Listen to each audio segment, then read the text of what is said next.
మరలా చిగురించబోతుంది. గొప్ప దినాలను చూడబోతున్నావు. నీ యేసుకు సమస్తము సాధ్యమే. గుడ్ మార్నింగ్ దేవుని ప్రియ కుమారుడా, గుడ్ మార్నింగ్ దేవుని ప్రియ కుమార్తె. Special good morning to you. ఈ ఉదయాన్న దేవుడు నీతో మాట్లాడుతూ ఒక విషయం తెలియజేయడానికి ఇష్టపడుతున్నాడు. నీ ఆత్మీయ జీవితంలో నువ్వు బలహీనరాలవై ఉండి, నువ్వు బలహీనుడు అయి ఉండి నీ ఆత్మీయ జీవితంలో బలవంతుడు కావడానికి నువ్వు ప్రయాసపడుతున్నావేమో, వాటి గురించి ఆసక్తి కలిగి నేను ఆత్మీయ జీవితంలో బలహీనుడిగా ఉండకూడదు, బలహీనరాలు ఉండకూడదు, దేవుని కొరకు బలంగా వాడబడాలి, నేను బలవంతుడిగా మారాలని చెప్పి ఆశపడుతున్న నీతో, పరిశుద్ధమైన జీవితం కోరుతున్న నీతో దేవుడు మాట్లాడుతున్నాడు. అవును, నీతోనే, దేవుని కొరకు ప్రత్యేకించబడిన నీతోనే దేవుడు ఉదయాన్ని మాట్లాడుతున్నాడు. దేవుడు మనకు యేసయ్యని జ్ఞాపకం చేస్తున్నాడు. ఉదయాన యేసయ్య బాప్తిజం తీసుకున్న తర్వాత బయటకు వచ్చిన తర్వాత బైబిల్ చెప్తుంది, ఆత్మదేవుడు తనను ప్రేరేపించిన విషయం ఏదంటే ఎడారి వైపు తీసుకుని వెళ్తున్నాడు. అవును, ఎడారి వైపు తీసుకెళ్తున్నాడు. దేనికనంటే దేవునితో 40 దినాల సహవాసానికి, దేవునితో గడపడానికి, ఇంకా ఆకలి వైపు, తిండి వైపు, ఎటువైపు లేకుండా తన జీవితంలో దేవుని వైపు పూర్తి గడపడానికి తీసుకుని వెళ్తున్నాడు. చూడండి, ఈ ఆత్మీయ జీవితం కొరకు, లేకపోతే పరిశుద్ధమైన బ్రతుకు కొరకు ఎవరైతే సపరేట్ చేసుకుంటారో వారి జీవితాన్ని యేసు ఒక ఉదాహరణ మిగులుస్తున్నాడు. ఆ ఉదాహరణ ఏంటంటే, ఎప్పుడైతే ఆత్మీయ జీవితం కొరకు ఒక వ్యక్తి ఆలోచించి దేవునితో సవాసు గురించి పక్కకు తన జీవితాన్ని తీసుకుంటాడో వెంటనే అపవాది ఎంటర్ అయిపోతున్నాడు. బైబిల్ చెప్తుంది, అపవాది ఎలాకలో తను విసిగించడం ప్రారంభించాడట. ఇదిగో ఈ రాళ్ళను రొట్టెగా చేసుకొని తిను, ఈ పైనుంచి కిందకు దూకేసే, ఇగో నువ్వు ఇంకో చాలా చాలా విషయాలు చెప్తూ అపవాది ఏదో ఒక విధంగా టెంప్ట్ చేయడం చూస్తున్నట. జాగ్రత్తగా అంటే ఏ ఉదయాన్న నువ్వు ఆత్మీయ జీవితం గురించి నీ జీవితాన్ని పక్కకు తీసినప్పుడు అపవాది వచ్చేస్తాడంతే. దేవునికి చెప్పున నేను టెంప్ట్ చేయడానికి ఈ లోకపు విషయాలన్నింటినీ ముందు పెడతాడు. నువ్వు ఆత్మీయ జీవితంలో బలంగా ఉండకుండా బలహీనుడు అయిపోవాలని చెప్పి నువ్వు తీసుకున్న మార్గాల వైపు నువ్వు వెళ్లకుండా నీ ముందే అప్పుడే నీ స్నేహితులు తీసుకొస్తాడు, నీ బంధువులు తీసుకొస్తాడు.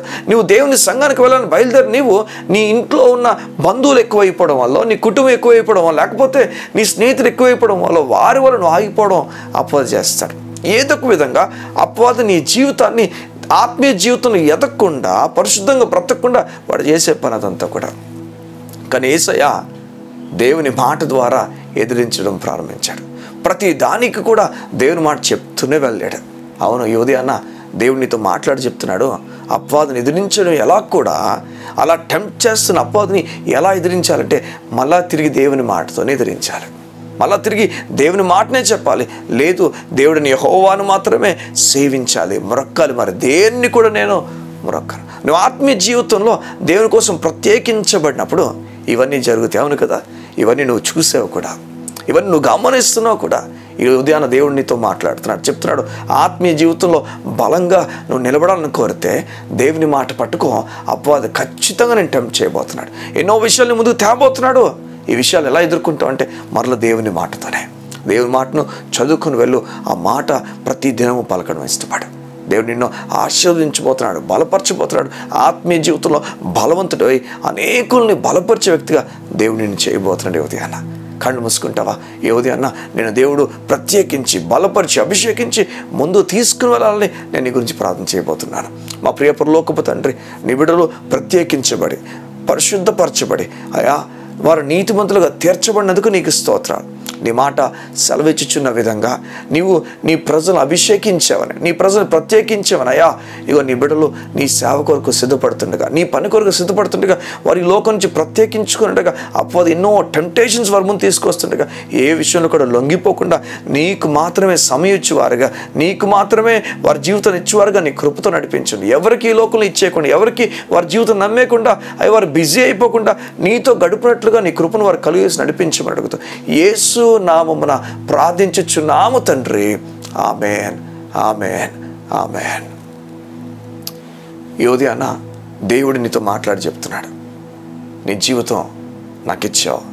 అపవాది నీ జీవితం పైన కన్ను వేసి, అవును నిజంగా దేవునితో ఉన్న సంబంధాన్ని నువ్వు వెళ్ళని కోల్పోవాలని, ఆ గడియలు కోల్పోవాలని, ఆయనతో గడపకూడదని వాడు ఎన్నెన్నో టెంప్టేషన్స్ నీ ముందు తీసుకొస్తాడు. వాటన్నిటిని జయించి నువ్వు ముందుకు వెళ్తూగాక. నేను చెప్తున్నాను వినండి, జయించడం వేరే ఎక్కడ లేదు, దేవుని మాటలో మాత్రమే ఉన్నది. దేవుని మాటలు చదవడం ప్రారంభిస్తే నువ్వు జయిస్తావు. God bless you. See you tomorrow.